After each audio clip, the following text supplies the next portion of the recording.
This right here is Katuk. It's one of my favorite tropical greens to grow. It's easy, nutritious, and once established, it gives you endless harvest of delicious edible leaves that taste like peas mixed with spinach. In this video, I'll show you everything you need to know about growing Katuk, from planting and care to harvesting pests, and even how to use it in your kitchen. Plus, I'll share my favorite way to enjoy it fresh in a tropical salad with moringa and shiso spinach. Let's get into it. If you're new here, my name is Jerra, and I'm a permaculture designer and owner of a small seed and plant nursery in Orlando, Florida. I grow tons of tropical edible plants, and Katuk is one of those hidden gems that deserves a spot in every warm climate garden. If you'd like to grow your own Katuk, I do offer live Katuk plants on my nursery website, jerrasgarden.com.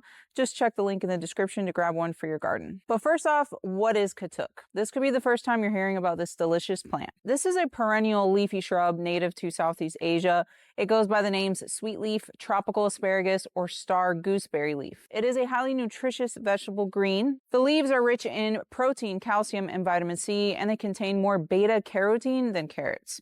In fact, Katuk is one of the highest protein leafy greens in the world, with up to 7% protein by weight in fresh leaves. That makes it an amazing food source for gardeners, especially if you're aiming for self-sufficiency or permaculture style gardening. It's especially valued because it keeps producing year-round, even through the hottest, most humid weather, like here in my Florida garden, when other greens like spinach struggle. So I really rely on a wide variety of tropical greens like Katuk, moringa, chaya, Okinawan spinach, molokia, and South Sea salad tree to provide me with leafy greens for my salads or cooking all summer long. Have I convinced you to try growing Katuk yet? If so, let's discuss how to grow it. Katuk is one of the easiest tropical perennials to grow. It practically thrives on neglect once it's established. Katuk grows best in partial shade, around 4 to 6 hours of sunlight per day. It can handle full sun, but the leaves will be smaller and a little tougher.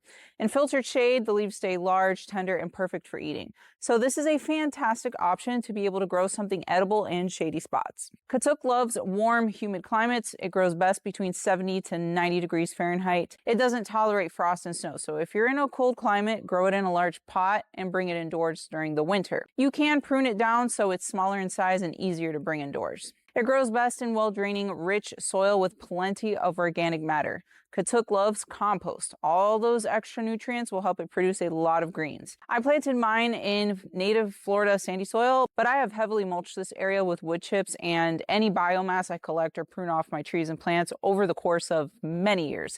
So there is a lot of things decomposing down and feeding it without me having to give it any fertilizer. But if you want to throw some fertilizer its way every now and then, especially after a lot of pruning to encourage new growth, that's okay too. Katuk likes soil that is consistently moist but not soggy. It is drought tolerant once established, but grows faster with regular watering. Katuk is a perennial shrub, meaning once you plant it, you'll have it for years. It can grow 6 to 8 feet tall if left unpruned, so trimming it regularly helps keep it bushy and produces more young, tender leaves. Don't be afraid to cut this plant hard.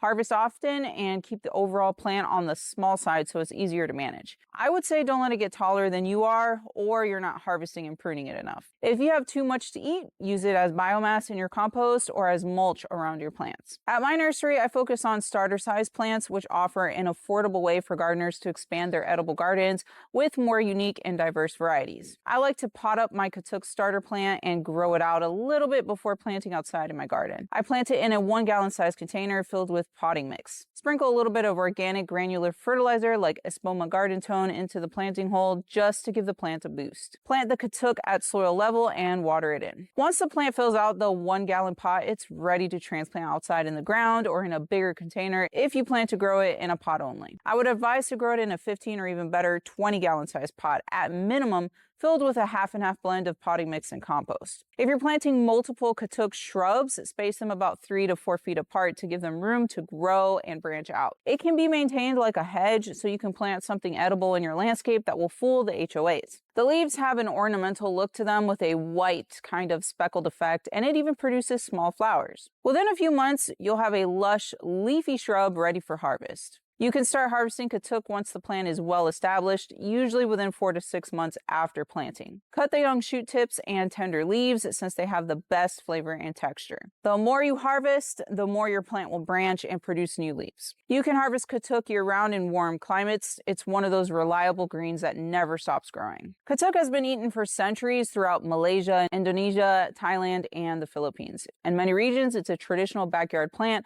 often harvested daily as a fresh vegetable. Katuk leaves can be eaten raw or cooked, which makes it incredibly versatile. The flavor is mild and slightly sweet, like fresh peas.